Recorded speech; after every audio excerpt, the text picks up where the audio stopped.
Movies देखती हैं? 2 साल पहले मैं बहुत शौक से देखती थी, अब नहीं, अब इतनी बिजी हो favourite hero? Favourite hero Bollywood, Hollywood? कोई भी नहीं। हीरोइन? यमुना ज़ैदी पसंद है, पाकिस्तानी में, पाकिस्तानी एक्ट्रेस में यमुना ज़ैदी पसंद। इंडियंस में? इंडियंस में कोई भी नहीं। अब मलाइका अरोड़ा? नहीं, प्रीति जिंटा?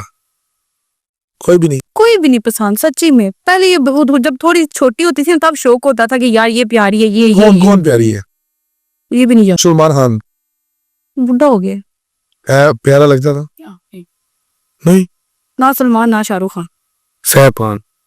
ये तो सारे बुढ़े ही। आप बोल रहे कोई यंग बताएं जिसको बंदा बोले हाँ ये बंदा ठीक है, इसको बोला जा सकता। असम जमीर? फिर आगे सही मेरे भाई पे आके अटक गई है। हो भाई ने बता दी, सोनम बाजवा। सोनम बाजवा? यस। भाई को अच्छी लगती है? नहीं, मुझे अच्छी लगती है। वो मेरे भाई ने मुझे बताया कि तुम भूल गई, तुम्हारी फेवरेट थी सोनम अच्छा अच्छा, बाजवा। मैं क्या शायद भाई को अच्छी लगती है, भाई ने बताया कि उसका नाम ले। नहीं नहीं नहीं यार, मेरे से ज्यादा मेरे भाई को पता है। यस, तो तभी मैं बोलता हूँ आपको अच्छा भाई मिला है, जी ठीक है। कदर करे आप।